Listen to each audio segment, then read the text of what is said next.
대하여 우리가 무슨 말하리요? 만일 하나님이 우리를 위하시면 누가 우리를 대적하리요? 자기 아들을 안지하여 주시고 우리 모든 사람을 위하여 내주시니가 어찌 그 아들과 함께 모든 것을 우리에게 주시지 아니하겠느냐. 누가 능히 하나님께서 택하신 자들을 고발하리요?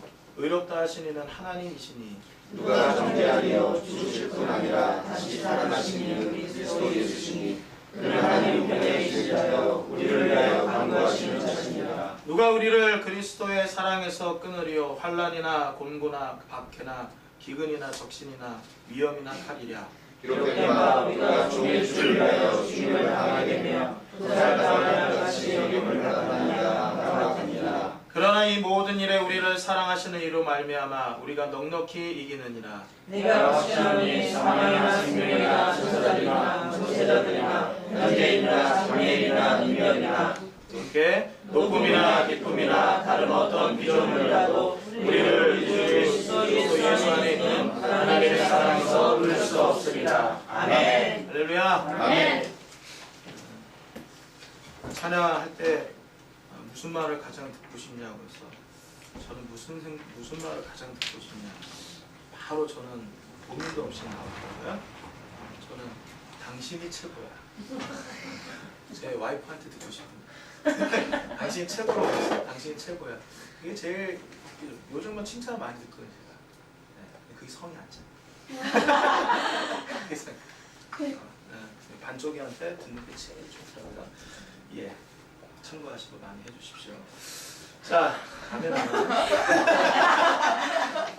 자, 오늘 본문 제목은 이미 은혜는 부어지고 있다 이렇게 했는데 허경환이라는 개그맨이 있는데 그러잖아요. 은혜가 쏟아지고 있는데 이렇게 제목을 다시 바꿔보겠습니다.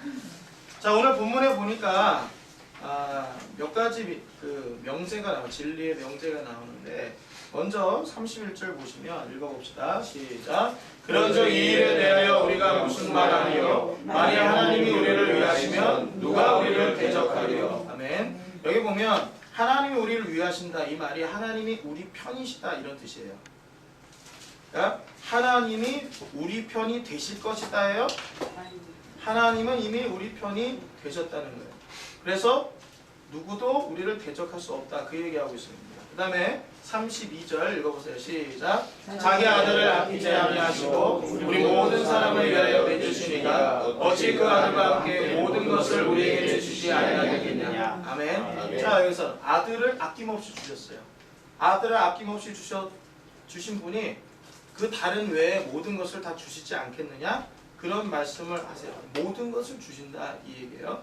자, 33절 시작. 누가 능히 하나님께서 택하신 자들을 고발하리요? 의롭다 하신 이는 하나님이시니. 자, 여기 의롭다 하시다라는 거는 무죄 선언했다 이거예요. 너는 죄가 없어 라고 무죄 선언했다는 건데 누가 그렇게 하셨어요? 하나님. 하나님이 무죄 선언을 하실 거예요? 하셨어요? 하셨어요. 무죄 선언을 하셨어요. 그래서 그 누구도 우리를 고발하지 않는다 그 얘기예요. 어느 누구도. 심지어는 여러분 자신이 여러분들의 어떤 실수나 잘못으로 인해서 내가 그때 왜 그랬지? 그러면 자괴감에 빠지고 왜 실수를 하면 아주 치명적인 실수를 했을 때는 그게 뭐 1년이 가고 저 같은 경우는 어릴 때 제가 초등학교 5학년 때 한번 실수를 크게 한 적이 있는데 그게요 20살 때까지 생각해요. 근데 그때 왜 그랬지? 하고 계속 자괴감에 빠져 그 생각이 듭니다. 그러니까 그런데 스스로 자괴감을 갖고 자기 자신에 대해서 비하하고 폄하하는 거 이거 고발이거든요. 내가 내 스스로 고발하는 거. 다른 사람이 나를 막 폄하하고 깎아내리는 것도 고발이지만 나 자신이 과거의 실수나 또 잘못으로 인해서 나 자신을 이렇게 비하시키고 하는 것도 이것도 고발인데 이런 고발 불가하다 이거. 왜? 하나님이 너를 무죄 선언했다. 넌 죄가 없다. 하셨다는 거예요. 아멘? 그 다음에 34절 읽어보세요. 시작. 누가 정죄하리요? 죽으실 뿐 아니라 살아나신 이는 그리스도 예수시니 그는 하나님 우편에 계신 자요 우리를 위하여 간구하시는 자신이라. 아멘. 자, 여기 보시면 누가 정죄하리요? 죽으실 뿐. 자, 우리의 모든 죄를 지시고 예수님이 죽으셨다 이거예요. 무죄 선언은 어떻게 이루어졌느냐? 예수님이 그 죄를 대신 받았다. 대신 받아서 죽었다는 얘기죠. 나는 여전히 죄 많은 인간이지만 내가 지금 짓는 죄, 과거에 지은 죄, 그리고 앞으로도 지을 죄, 이런 모든 죄성을 대신 담당해서 예수님이 대신 죽었다 이거예요. 그래서 우리에게 무죄 선언이 된 거고, 그래서 이 모든 죄를 다 가지시고 죽으셨고 부활하셔서 지금 어디 있어요? 하나님 우편에 계셔서 하늘에서 우리를 위해 간구하십니다. 최고의 중보자 되시는 예수 그리스도에 대해서 얘기하고 있는데, 바로 그렇기 때문에 누구도 우리를 정죄할 수 없다. 왜 이거 있지? 정죄가 그거 아니야. 아유, 네가 그래. 가만합시다. 이게 정죄거든요. 현재의 모습, 과거의 어떤 모습을 보면서 미래까지도 너는 지금도 까마니까 앞으로 미래도 까맣다. 빛이 없다, 희망이 없다. 이렇게 단정 지어버리는 게 이게 정죄인데, 그 누구도 우리를 정죄할 수 없다. 그 얘기를 하는 거예요. 그러면서 37절에 시작. 그러나 이 모든 일에 우리를 사랑하시는 이로 말미암아 우리가 넉넉히 이기느니라. 아멘. 넉넉히 이긴다는 것은 이기고도 남는다. 아멘. 모든 것을 넉넉히 이긴다. 이기고도 남는다. 자, 지금 제가 몇 가지 명제에 대해서 말씀드렸는데, 이 모든 명제가 결국 뭐냐? 주님이 우리 사랑하신다는 거예요. 주님이 우리에게 은혜를 주신다는 거예요. 그리고 그 은혜는 계속해서 흘러가고 있고, 따라서 그 은혜 때문에 우리는 모든 걸 이기고도 남는다라는 그런 말씀을 하고 있어요. 그래서 우리는 주님의 그 사랑하심 때문에, 그 은혜 때문에 모든 한계를 뛰어넘을 수 있다는 얘기예요. 따라합시다. 모든 한계를 뛰어넘는다. 누가요? 내가. 모든 한계. 주님의 도움을 받아서 나는 넉넉히 이기고도 남는다. 아멘. 아멘이죠? 네. 자, 어떤 사람은 그렇게 얘기해요. 제가 이 본문 가지고 이번 주간에 전사님들하고 오떡 예배 드릴 때 이제 먼저 깨달은 걸 이제 얘기하라고 했더니 그런 어떤 내용이 나왔어요. 또 이기기 위해서 은혜를 더 사모하고 더 갈망하고 은혜를 더 받아야 되겠다 하는 그런 고백들을 하시더라고요. 그래서 제가 그 부분에서 짚어줬어요. 성경 본문을 봐라. 지금 이 명제들을 봐라. 하나님이 나한테 은혜를 안 주시는 게 아니야. 그래서 하나님 이게 손에 쥐고 있다가 하나님 주세요 하면 주고, 하나님한테 주세요라고 기도 안 하면 안 주고, 그게 아니야. 이미 은혜는 부어지고 있어. 네. 예수님이 십자가 달려 죽으시고 부활하셔서 우리의 구원자가 되신 그 이후부터 지금까지 은혜는, 이 인류의 은혜는 계속 부어지고 있어. 과거에도 부어졌고 현재에도 부어지고 있고 미래에도 부어지고 있을 거야. 근데 어떤 사람들은 은혜를 받겠다고 하나님이 하나님의 사랑과 하나님의 은혜가 하나님의 이 복을 당신의 손에 꽉 쥐고 있다가 마음에 좀 드는 놈한테 하나씩 주고, 마음에 안 드는 놈한테 안 주고, 그래서 하나님 그 손에 막 움켜쥐고 있는 그 은혜, 그 복을 받으려고 막 고행을 해야 막 받는 줄 알고, 그 어떤 사람은 막 금식을 해요. 시도 때도 없이 금식을 해요. 은혜 받겠다. 그 하나님의 손아귀에 이 놓여있는 이 손아귀에 움켜쥐고 있는 이걸 어떻게 하나님을 좀 잘 설득해서 하나님한테 좀 잘 보여가지고, 그래서 그 찌끄러기 하나라도 좀 내가 받을까 해가지고 이렇게 해서 소위 종교생활 열심히 하는 사람이 있어요. 이런 사람 자랑하는 게 뭐야? 내가 금식을 몇 번씩 해. 내가 40일 금식해. 20일 금식해. 나는 이때까지 30년 동안 새벽기도 한 번도 빠지지 않아. 새벽기도 한 번도 빠지지 않아가지고 하나님의 은혜를 주십니까? 아니에요. 금식기도를 많이 해서 하나님 은혜 주십니까? 아니에요. 교회 봉사 많이 하고 헌금 많이 하니까 하나님이 은혜와 복을 막 쏟아 부어 주십니까? 아니에요. 아니라고. 하나님 주시는 은혜와 복은 우리하고 우리의 공로하고 상관없이 주어지는 거예요. 부어지고 있어요. 지금.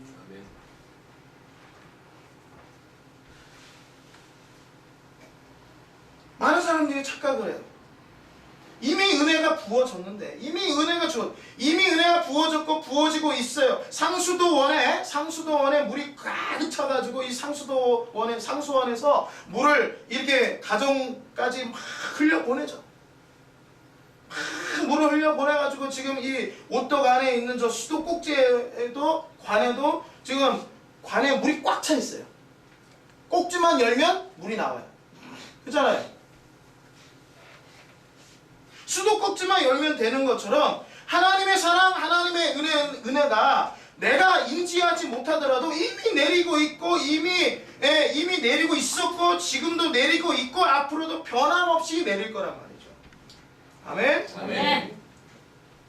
그러니까 우리는 이 세상은 지금 하나님의 은혜가 쏟아지고 있어요. 우리가 살아가는 삶 속에 하나님의 은혜는 변함없이 쏟아지고 있어요. 그러니까 내가 그 은혜를 받기 위해서 무슨 금식을 한다든지 무슨 고행을 한다든지 무슨 금욕생활을 한다든지 그럴 필요가 없어요. 하나님의 은혜가 쏟아지고 있다는 것, 지금 이미 쏟아지고 있다는 것, 그리고 계속 쏟아지고 있다는 것, 이 부분에 대해서 지금 제가 로마서 8장의 말씀을 통해서 이 명제가 나왔다고 그랬잖아요. 그 명제의 핵심이 뭐냐? 이미 쏟아지고 있어. 그러니까 그 쏟아지고 있는 거 받으면 넉넉히 이겨. 모든 한계를 뛰어넘을 수 있어. 지금 그 얘기하는 거예요. 근데 많은 사람들이 이걸 몰라요. 우리가 살아가는 세상에 하나님의 은혜의 비가 막 쏟아지고 있다는 걸 믿질 않아요. 자기가 어떻게 뭘 좀 열심히 하고 애를 써야 그래야 한 줄기 은혜의 빗줄기가 나한테 떨어지는 줄 알아요.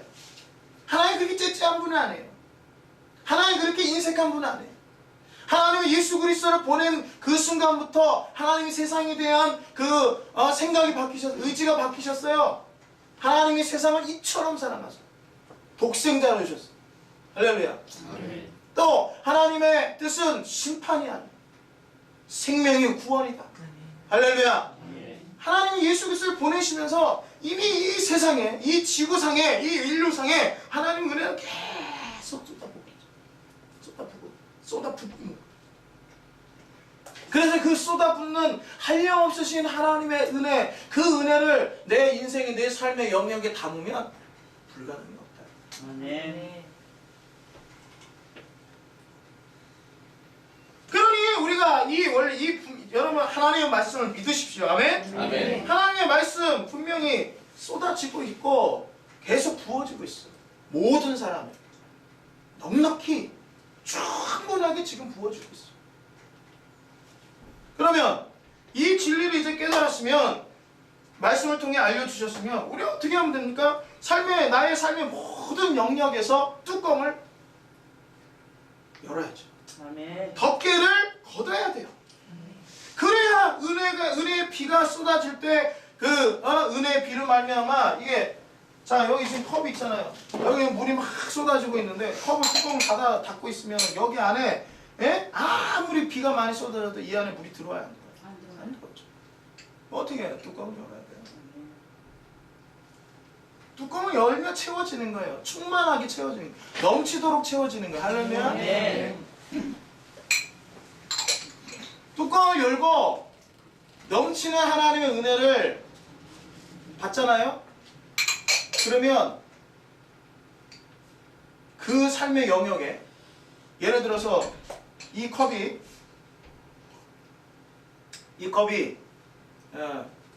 여러 가지 영역 중에 하나, 뭐 예를 들어서 사업의 영역이다.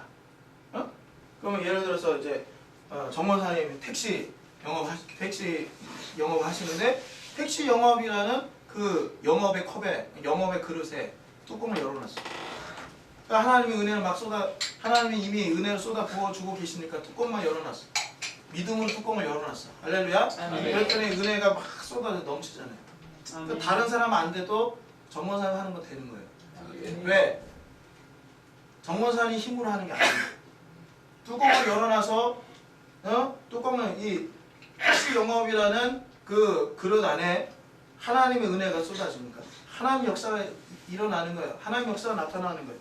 그 은혜가 사람들을 막 끌고 와요. 골목 이상한 골목까지 들어갔는데 거기서도 3만 원짜리 5만 원짜리 손님이 막 타는 거예요. 에? 화장실 갈 그 시간도 없어요. 그 정도로 하나님 바쁘시게 하나님의 역사가 그렇게 일어나는 거예요. 이게 하나님의 은혜라는 거죠. 여러분, 우리의 죄성은 자 원래 우리의 몸은 죄덩어리입니다.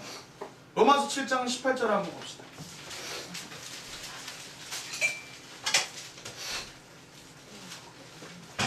로마서 7장 18절. 자, 굉장히 중요한 진리입니다. 같이 읽어봅시다. 로마서 7장 18절 시작. 내 속 곧 내 육신에 선한 것이 거하지 아니하는 줄을 아노니 원함은 내게 있으나 선을 행하는 것이 없도다. 아멘. 자, 내 속에 내 속 곧 내 육신에 선한 것이 거하지 않는다. 선한 것이 전혀 거하지 않는다. 여기 육신이라는 것은 소위 내 육과 혼을 말합니다. 내 육과 혼을 말해요. 내 육과 혼은 원래 선한 것이 하나도 없어요. 선한 것이 하나도 없다는 것이 무슨 뜻이냐? 가능성이 없다. 내 육신에는 가능성이 하나도 없어. 어떤 의미도 없어. 회복될 가능성도 없고 치유될 수도 없고, 그리고 내 이 혼과 육은 내 혼과 육이 행복한 삶을 기대합니다. 우리 강수 성도님이 그런 고백을 해요. 아, 나는 정말 소박한 꿈에 대해서 얘기를 했어요. 네? 과거에 나는 이런 소박한 꿈, 그런데 그 소박한 꿈도 이룰 수 없는가? 그것 때문에 좌절하고 고민하고 낙심했다는 그런 고백을 하셨어요. 근데 그게 맞아요. 아무리 작은 소박한 꿈을 가지고 있다 할지라도 내 육과 혼은, 죄성은, 죄덩어리인 육과 혼은 행복, 아주 작은 소박한 꿈을 꾼다 할지라도 그 소박한 꿈이 이루어지지 않아요. 불가능하다는 겁니다. 행복한 삶을 기대할 수 없어요. 여기 이 혼과 육에는 생명도 없어요. 성공도 없어요. 승리도 안 돼요. 그러니까 연애도 실패하는 거예요. 혼과 육으로 연애하면 실패하게 돼요. 혼과 육으로 아이를 기르잖아요. 아이 잘 기를 것 같죠? 못 길러요. 저는 유아교육하는 사람은 다 애들 잘 키우는 줄 알았어요. 오히려 그 유아교육 때문에 애를 망치는 사람은 제가 수도 없이 봤어요. 수도 없이 봤어요.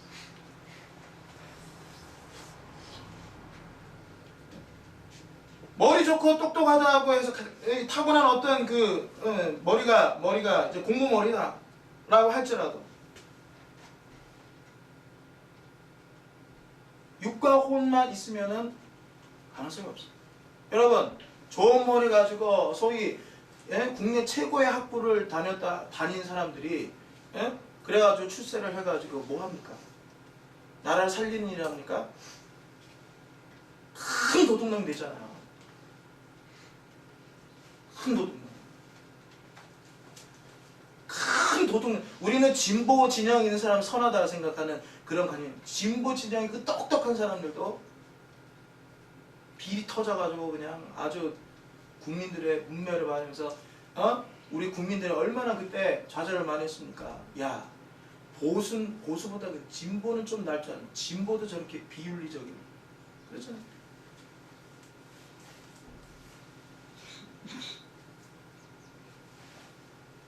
여러분, 우리의 육과 혼 가지고는, 우리의 죄성 가지고는, 우리의 육신 가지고는 사업해도 실패해요.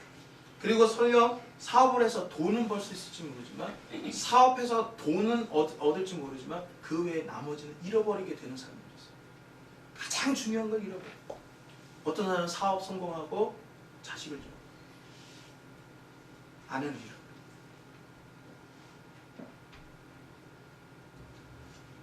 가정을 잃어버려요. 어떤 사람은 사업 성공했는데 건강을 잃었어요. 죽을 날만 기다려요.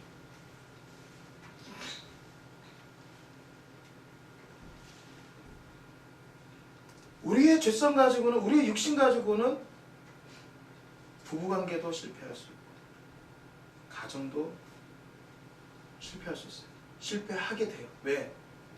우리의 육신은 가능성이 없다는 거죠. 무능하다는 거죠. 전적으로 무능하다. 그게 여러분 인정이 돼야 돼요. 그래야 예수가 진짜 필요해요. 사람들이 교회 다니면서 예수 믿는다고 하면서도 예수를 별로 필요로 하지 않아요. 그거 왜냐면 자기 육신이 절대 무능하다는 걸 인정을 안 해요. 그리고 이거는 자 성경의 가치관과 세상의 가치관이 싸우고 있어요. 네, 이 가치관이 싸우고 있습니다. 세상의 가치관은 뭐냐? 죄성을 가진 인간, 우리의 육신에 소위 우리의 육신에 가능성이 있다는 거예요. 신도 될 수 있고요. 아주 착한 사람도 될 수 있고 정말 남을 이롭게 하는 사람도 될 수 있고 뭔가 세상에 어떤 획을 그을 만한 그런 일들을 할 수 있는 사람 그런 가능성이 있다는 거예요. 근데 성경은 세상의 모든 여러 힌두교도 그렇고요. 불교도 그렇고요. 모든 종교들이 다 그걸 얘기해요. 인간 가능성이 있다. 요즘 뉴에이지 운동도 포스트 모더니즘의 이 세상도 인간 안에 가능성이 있다. 오로지 유일하게 인간의 육신은 전적으로 무능하다라고 이야기하는 가치는 성경밖에 없어요. 성경밖에 없어요. 절대 다수의 가치관들이 인간은 가능성이 있다. 육신은 가능성이 있다. 그러나 소위 지금 60억인가요? 세계 인구가? 60억 인구 중에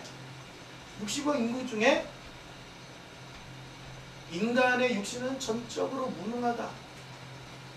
그 죄성으로 말미암아 우리는 전혀 가능성이 없다. 오로지 사망밖에 없다. 멸망할 수밖에 없다.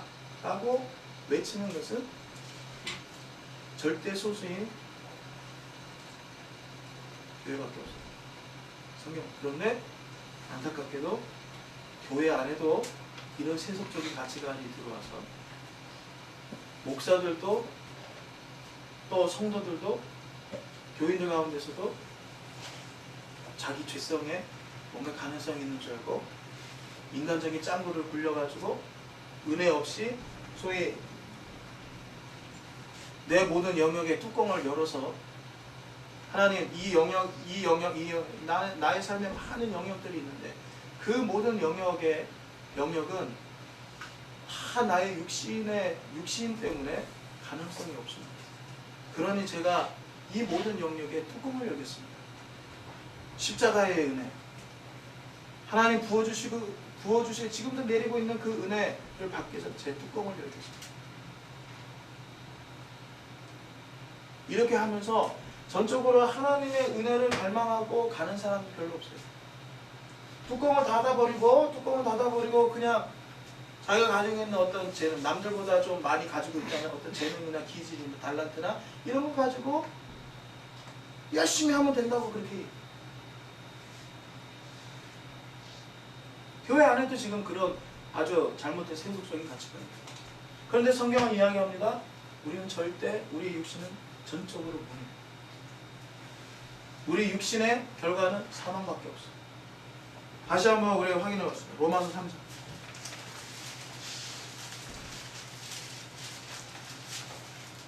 로마서 3장 9절.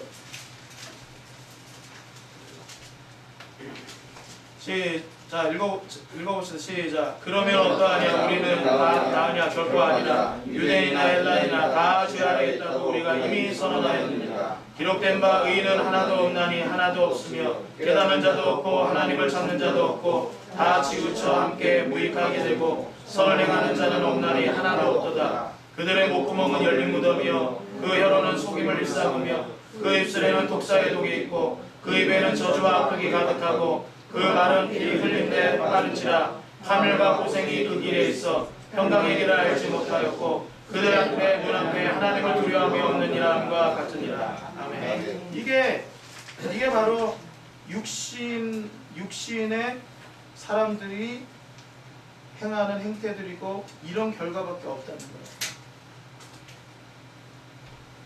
무익하다. 그러니까 이걸 인정을 해요. 그래서 우리 그리스도인들이 살아가다 보면 시험에 들기도 하고 좌절하기도 하고 그래서 절망하게 되기도 하고 낙심하게 되기도 하고. 그러면 그런 소위 시험, 절망, 좌절, 낙심 이런 것들이 왜 생기느냐? 무엇 때문에 생기느냐? 하나님의 은혜가 부족해서 생기느냐? 아니에요. 내 죄성, 내 육신의 한계를 보게 될 때 시험에 들고 좌절해요. 예를 들어서 남자 성도들, 특히 이제 남자 성도들 같은 경우는 이건 뭐 애나 어른이나 마찬가지인데 하나님을 만나서 은혜를 경험하고 은혜를 받아서 팔짝팔짝 뛰면서 하나님 내가 정말 거룩하게 살겠습니다 하는데 그게 삶을 살아가다 보면 순간순간 음란함에 묶어버려요. 이게 혼자 외롭게 사시는 분들은 그래서 밤마다 같이 살아보세요. 요즘은 모바일이 많이 발달해가지고 모바일을 통해서도 야한 거를 보게 되고 막 그러면서 내가 예수 믿는 사람으로서 이해가 안 되는 거예요. 근데 계속 올라와요. 그게 올라오고 그래서 어느새 마법사의 손이 가 있고 거실에 불을 꺼 있고 방에 불이 꺼져 있고 그리고 눈이 시뻘개져가지고 이렇게 그런 걸 보게 되고 그러면서 그걸 보고 욕구를 풀고 나서는 또 허탈해가지고 내가 왜 이러지? 근데 말이야. 그러면서 내가 거룩하게 살고 싶은데 내가 왜 이게 안 돼?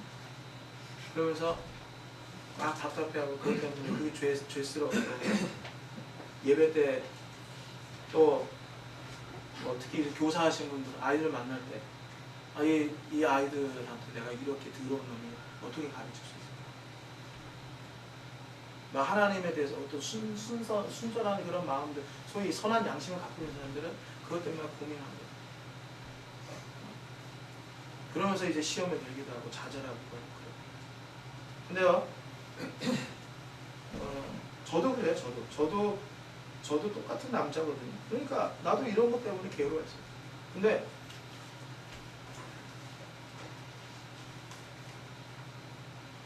음란죄보다 더 우리 신앙생활의 최대의 적이 뭐냐? 그 남자나 여자나 할 거 없이 최대의 적은 뭔가 시기질투가 아니죠. 시기질투. 가인이 아벨을 자기 동생을 돌로 쳐 죽였어요. 뭐 때문에?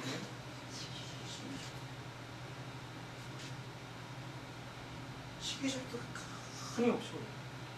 코인노니아를 가장 방해하는 게 뭐야? 시기질투. 아예 그냥 뭐 신앙생활에 열정이 없는 사람. 그러니까 교회만 왔다 갔다 하는 사람들은 그런 시기질투 아니에요. 그러나 열심히 한번 주를 위해서 살아보겠다고 하고 그 열심을 내는 그 소위 열정 있는 사람들이 시기질투에 잘 빠져요. 왜?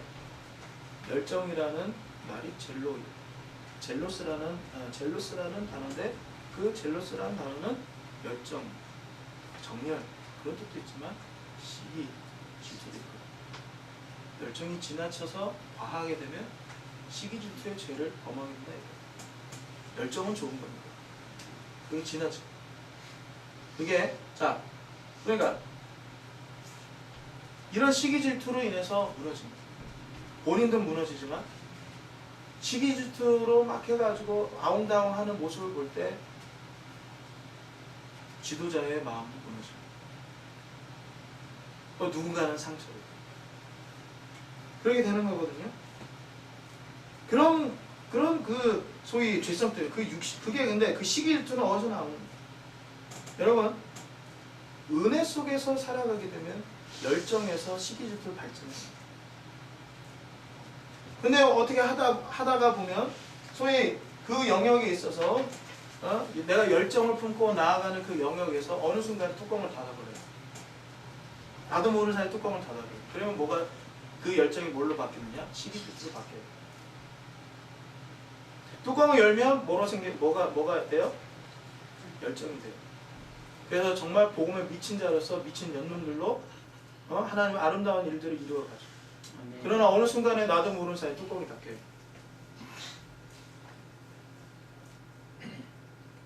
그러면 그게 식이질소로 바뀌어요. 그러니까 무슨 얘기냐? 뚜껑을 여느냐 닫느냐에 따라서 내가 육신으로 살 수도 있고 영으로 살 수도 있다. 영으로 가는 거는 생명과 평안이죠. 육신으로 갈 때는 사망.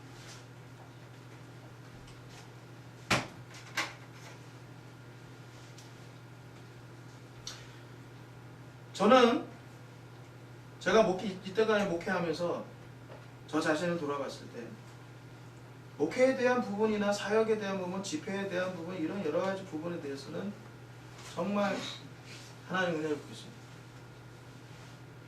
그러나 제가 가정이라는 이런 그릇에는 또 남편으로서 아빠로서의 그런 그릇에서는 뚜껑을 열어놓지 못하고 살았어요. 그리고 소위 목회라는 그 뚜껑을 열어서 그 받은 그 은혜, 소위 표현을 하자면 거기서 다 쓰고 남은 찌꺼기로 저는 아내를 대했고 아이들을 대했어요. 하나님 저를 최근에 한 2달 사이에 많이 깨트려 놓으시고 저 자신을 많이 들여다보게 하셨는데 저는 우리 전도사님들한테도 좋은 멘토로서의 멘토로서의 그릇이 있다면 뚜껑을 열어놓을 때보다는 때로는 닫을 때도 많이 있지 않나 하는 그런 생각도 했다. 그래서 그 부분에 대해서 고백한 적도 있는데 그러다 보니까 저는 남녀보다 다른 어떤 남자들하고 좀 비교해 봤을 때 나는 좀 가정적이고 그리고 순하고 하여튼 그렇게 나름 그렇게 생각을 해가지고 그걸로도 충분히 내 가지고 있는 이 성품이라든지 어떤 습관이라든지 이런 부분이 내가 좋은 아빠, 좋은 남편이 될 수 있을 거라고 생각을 했어요. 그러나 그거는 제 혼과 육이죠. 아무리 내가 그런 좋은 습성을 가지고 있다 할지라도 결국은 그 습성은 어디 안에 있을 때 빛이 나느냐, 뚜껑을 열어놓고 은혜가 쏟아지는 은혜를 그 그릇 안에 그 은혜가 가득 차게 됐을 때 그때 빛이 나는 거예요. 좋은 기질을. 그러나 뚜껑이 닫혀져 있으면은 그 소위 하나님이 나한테 준 어떤 달란트라든지 좋은 기질이나 성품이라든지 이것들이 다 육신의 죄성하고 뒤섞여 가지고요. 오히려 이게 나를 망가뜨리고 내가 좋은 아빠, 좋은 남편으로서의 역할을 못하게 만들어요. 소위 자고하게 만들어요. 교만하게 만들어서 하나님의 은혜를 구하지 않아요.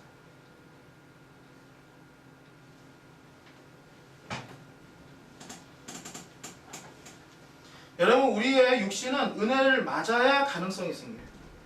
아멘? 아멘. 그런데요 많은 사람들이 보면 뚜껑 덮개를 열기를 꺼려해요. 왜 그러냐? 우리의 육신은 죄의 노예였어요. 그래서 죄에 놓여있기 때문에 우리의 몸, 우리의 육신에는 죄의 노예 근성이 배어있어요. 그래서 죄와 사망의 속성이 배어있죠. 여러분 애굽에서 종살이 하던 사람 이스라엘 백성들을 구출해냈어요. 그런데 그들이 광야에서 다시 애굽으로 돌아가려고 몇 번이나 시도를 합니다. 그런 것처럼 우리의 육신은 죄의 노예였기 때문에 자꾸 사망으로 죄로 돌아가려고 하는 회귀 본능이 있다. 그래서 진짜 우리의 육신은 진짜 사는 것, 잘 사는 것, 생명과 풍성한 삶, 자유, 해방, 생명, 치유 이것을 원하지 않아요. 우리의 육신은. 우리의 육신은 이런 걸 원하지 않아요. 그래서 늘 뭐가 필요한? 결단이 필요한 거예요.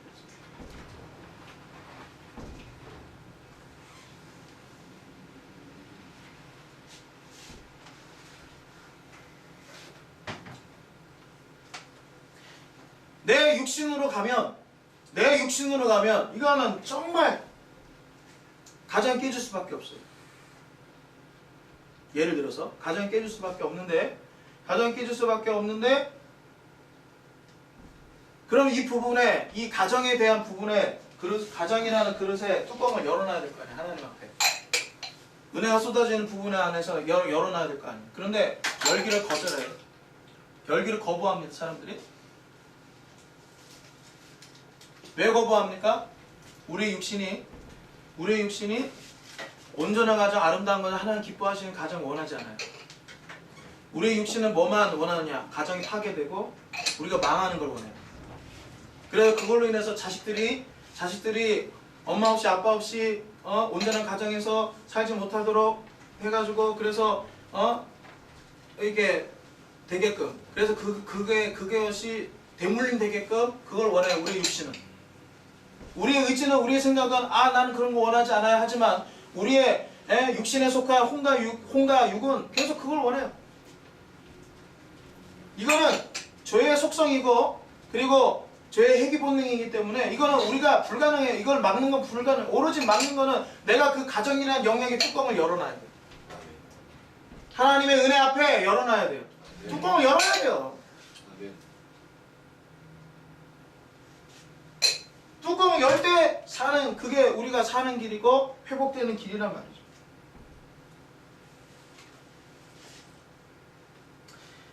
여러분, 우리가 말씀을 들을 때 참 많은 공격 중에 공격을 받았던 것이 뭐냐면 당신 설교 듣다가 밖으로 뛰쳐나가고 싶었다. 소리 지르고 싶었다. 전 좋아요. 그런 얘기 들어도. 왜?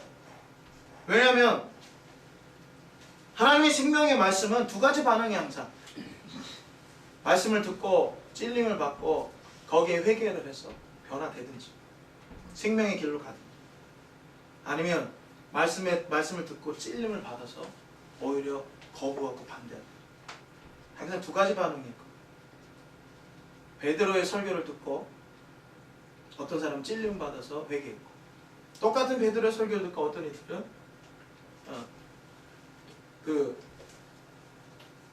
어떤 사람들은 반대했어요. 거절했어요. 거부했어요. 근데 여러분 말씀을 듣다가 찔림을 받는다. 이거는 나한테 지금 뚜껑이 내 어느 영역에 지금 뚜껑이 닫혀있다는 신호예요. 찔린다. 육신의 한계에 갇혀서 자기 힘으로 살려고 하면 자기 힘으로 살려고 하고 하나님의 은혜, 복음의 영향력 안에 들어가려 하지 않는 모습, 넘지 못하는 모습, 그것에 대해서 깨닫게 해주고 알게 해주는 게 소위 찔림입니다. 그래서 말씀을 듣고 훈계를 듣는다. 맞지? 네, 훈계를 듣는다. 이 훈계라는 것이 바로 훈계라는 건 뭐냐? 또 말씀을 듣다가 찔림을 받고 또 개인적으로 내가 집사님 신앙생활 할 때 이 부분은 이렇게 하셔야 됩니다. 당연히 지금 이거 하는 거 이거 잘못된 겁니다. 라고 교정해주고 해주는 이런 부분이 이 훈계잖아요. 이게 훈계. 이 훈계는 뭐냐? 왜 훈계를 하게 되느냐? 여러분의 삶의 영역 가운데 뚜껑을 안 열고 있어요. 응? 뚜껑을 안 열고 있어요. 그러면 그 뚜껑을 안 열고 있어요. 그 부분만큼은 하나님께 맡기지 않으니까 그 부분이 죄성으로 육신의 영향과 안에 그대로 있기 때문에 예? 그대로 있기 때문에 하나님 주시는 의와 평강과 희락을 잃어버려. 이것 때문에. 그러니까 이 뚜껑을 열어야 되잖아요. 그죠? 이미 은혜는 쏟아지고 있는데 그죠? 뚜껑을 열어놔야 내가 여기서 자유해지게 되고 하나님 은혜를 경험하게 되는 거거든요. 훈계는 뭐냐? 찔림은 뭐냐? 말씀을 듣다 찔린다. 또 훈계를 받았다. 이거는 여러분 제가 그런 얘기 많이 해요. 목사님 맨날 혼난다고. 내가 혼내는 사람입니까? 혼내는 게 아니에요.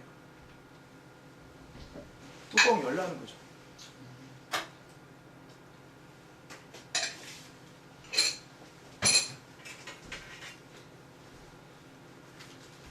여러분 정죄와 훈계는 달라요. 정죄는 막 지금 어떤 그 잘못하는 모습, 만약 성리사님 무슨 잘못하는 모습이 있으면 아유 저것 때문에 저 인생은 앞이 노랗다 아니면 앞이 까맣다 이렇게 단정 지어버리는 정도. 에이그 하면서. 그러나 훈계는 야 네가 뚜껑만 열면 거기서 발전할 수 있는 가능성이 있어. 그 뚜껑을 열어라. 그 사람의 삶의 영역에 복음이 들어가고 은혜가 들어가서 은혜가 스며들어서 할렐루야. 아멘. 그래서 저 인생이 바뀔 거라는 것을 알기 때문에 그것을 믿기 때문에 그래서 뚜껑을 열라라고 해주는 게 훈계. 아멘. 그러나 그런 의미 없이 그런 생각 없이 아이고 제가 아직도 저 모양이야? 아직도 저 모양이야? 아유 정말 실망스럽다. 저 암흑의 병신 뭐 그러면서 욕하면서 그러면서 그런 모습 보면서 그냥 고개 돌리고 외면하고 그게 정죄라고. 정죄와 훈계는 달라요. 의도가 다르고 목적이 달라요. 근데 훈계도 정죄라고 생각을 해가지고 왜 혼내냐고 막 이게 따져드는데 그러면 안 되죠. 여러분의 삶에 있어서 여러분이 이 땅에 살아 신앙생활하면서 가정생활하면서 모든 우리 삶의 영역에서 한계를 만나면 내놓으세요. 뚜껑을 열어요. 모든 영역에서. 그래서 지금 이미 쏟아지고 있는 그 은혜의 담비에 그 영역의 그릇을 채워 넣으세요. 여러분, 우리가 우리 힘으로 신앙생활하는 게 그게 가능한지 아세요? 불가능해요. 설교도 내 힘으로 하는 줄 아세요? 내 힘으로 안 해요. 불가능해요. 저는 과거에 그런 얘기 많이 들었어요. 기도 몇 시간 하고 뭐 하고 하면 하나님이 설교 시간에 강력하게 역사하셔가지고 뭐 그런 식으로 얘기하면서 기도를 몇 시간씩 하면 그런 역사예요. 기도를 몇 시간씩 해서 하는 거는 주체가 누구? 나예요. 그래서 어떤 역사가 일어납니다. 그러니까 하나님의 강력한 역사를 일으키는 거는 내가 기도를 몇 시간씩 해서 그게 아니에요. 그게 아니에요. 내가 오늘 어느 집회에 섰다 그러면 그 집회에 전 영역에 하나님의 은혜를 구하고 그 모든 전 영역에 뚜껑을 여는 거예요. 그 뚜껑을 여는 게 믿음이에요. 아멘. 덮개를 열어 제끼는 게 믿음이에요. 내가 나는 그 입도 말도 잘하고 그리고 애들하고 이게 잘 이 소통도 되고 또 나의 이 어떤 그 스킬이나 이런 부분들이 충분하다라고 생각해가지고 그런 부분에서 뭐 모든 영역이 뭐 전환 영역이나 뭐 이런 어떤 영역에서 자기 가지고 자기 힘 가지고 하려고 하면 실패해요. 왜? 뚜껑을 열어놓잖아요. 그러니까 하나님 저는 아무것도 제 육신은 전적으로 무능합니다. 오늘 이 밤에 이 시간에 이 집회 시간에 하나님의 전적인 은혜를 구합니다. 저는 다만 도구만 되겠습니다. 저를 써주십시오. 아멘. 그 뚜껑을 활짝 여는 거예요. 그거 하나님 쓰시는 거예요. 저도 한때 제가 착각해가지고 제가 잘해서 제가 준비를 잘해서 그런 줄 알았어요. 아니에요. 여러분, 우리는 여러 가지 그 사람이 우리가 장점도 있지만 단점이 있어요. 그 단점이 소위 우리 한계거든요. 우리 육신의 한계. 그 육신의 한계 예를 들어서 하는 거니까 최지사님이 예를 들어서 배짱이다. 남들 다 놀 때 다 일할 때 자기 보는 그런 성향을 가지고 있는 사람이에요. 그게 집사님의 육이라고 한 거죠. 육이라고 한다면 그런 부분에 대해서도 하나님의 은혜를 바라고 뚜껑을 열면 배짱이가 개미가 돼요. 아멘? 네, 많은 사람들은 자기의 단점에 대해서 자기의 단점이나 자기가 안 되는 부분에 대해서 뚜껑을 열 생각 안 해요. 예를 들어서 한 가지 더 말 나왔을까 하겠지만 요즘은 모르겠는데 과거에 우리 최 집사님이 다른 거는 만나서 대면해서 하는 건 괜찮겠는데 전화로 상담하는 건 굉장히 어렵대요. 힘들다고 그래요. 집사람이 가지고 있는 육은 못하죠. 불가능해요. 그리고 사람을 만날 때는 기도하고 만나요. 마음에 은혜를 하나 오늘 누구 아무개를 만나는데 이 양반하고 만나서 대화하는 가운데 주님 역사에 달라고 은혜를 보여요. 전화할 때는 은혜를 보여요. 전적으로 전화할 때는 전화 통화할 때는 은혜를 보여요. 전화를 연락해요. 잘 생각해요. 뚜껑을 반쯤 열어놨거나 안 열어놨거나 결국은 차이야. 결국은 무슨 차이냐? 뚜껑 활짝 열어놨느냐 반쯤 열어놨느냐 닫았느냐 그거거든요. 은혜를 구하면 가능해지고 은혜가 그 영역의 그릇에 담기면 변화 일어나요.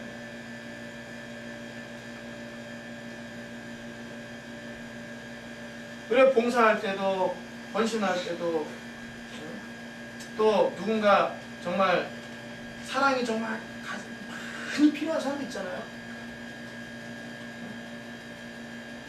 정말 뭐가 많이 나고 정말 이 비상식적인 그런 사람들이 우리 공동체 안에 들어왔습니다.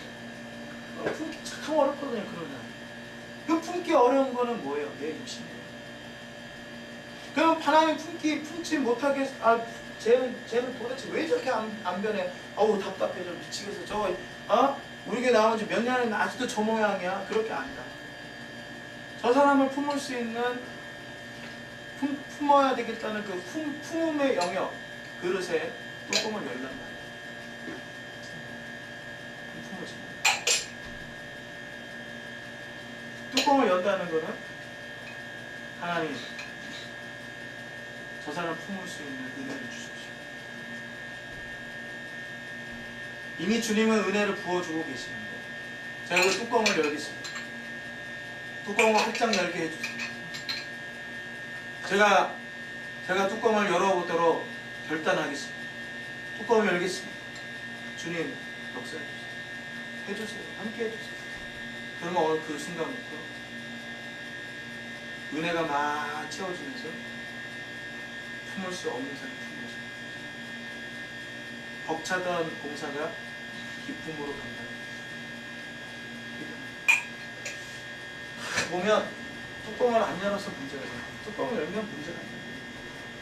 왜? 합력하여 손을 묶게 돼요.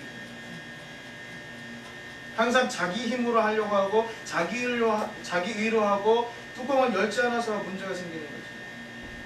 은혜가 가능케 하는 점이죠. 우리 정재 전사님은 남자 어른들은 눈도 못 마주쳤어요. 눈을 못 봤어요. 남자 어른들하고 얘기도 못했어요. 요즘은 브레이브 지혜가 됐어요. 그게 될 수 있었던 게 뭐냐? 정지의 육신에는 그런 가능성이 없어요. 여전히 사람 쳐다볼 때 여기 쳐다봐요. 여기 쳐다봐요. 여기를 쳐다봐야 돼요. 예전에 그랬대요. 그래서 지금 눈을 보고 얘기해요.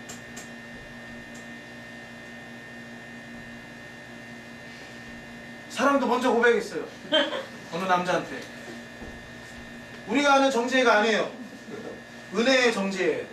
할렐루야. 그러니까 브레이브도 생기는 거예요.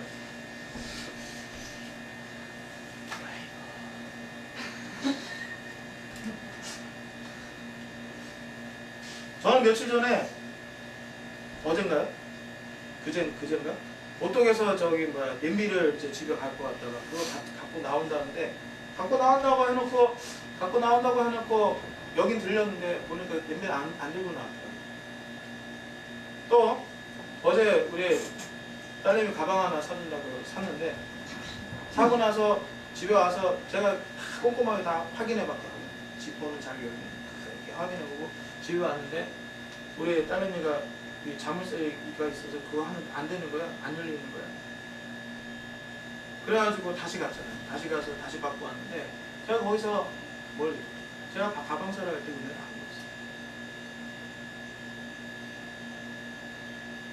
저는 저희 어머니가 옷을 사러 갈 때도 기도하고 갔어요. 어릴 때. 그러니까 한 번도 저희 어머니는 어디 가서 큰맘 먹고 옷 사러 가면 바꾸는 법이 없어요. 은혜를 앞서 뭘 하나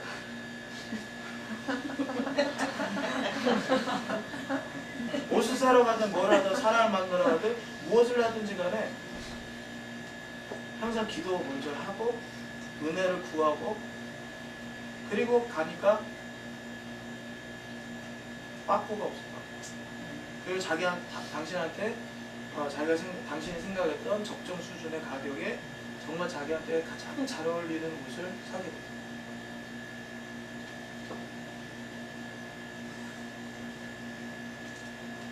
우리는 크고 작은 일에 자꾸 스스로 하려고 하는 경향이 있어요.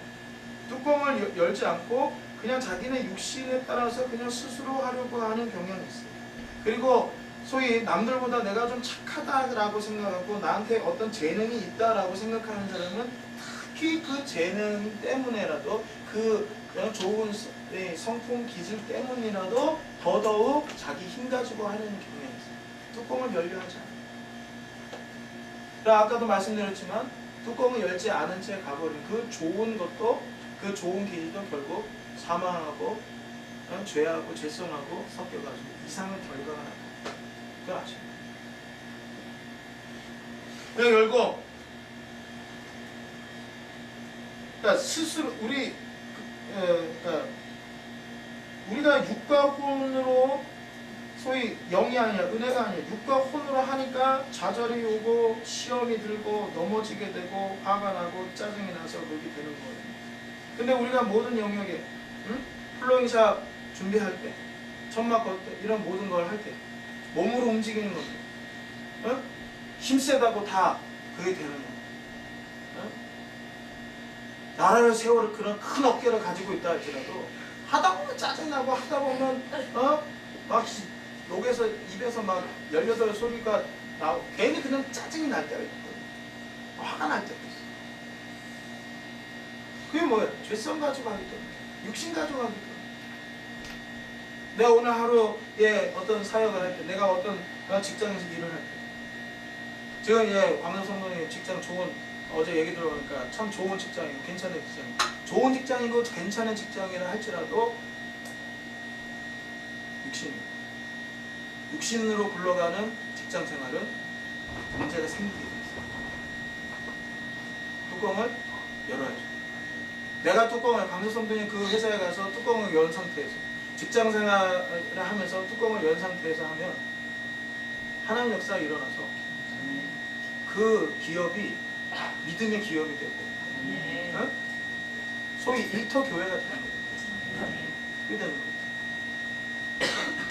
아무리 좋은 조건과 아무리 좋은 사람들로 구성되어 있다 할지라도 육신으로 사업하는 육신으로 일하고 육신으로만 만나고 부딪히게 되는 그런 회사에서는 하나님의 은혜가 없으면 잘못될 수밖에 없어요. 그러나 내가 먼저 뚜껑을 열고 하나님의 은혜로 직장이 변화가 돼요. 일터가 변화돼요.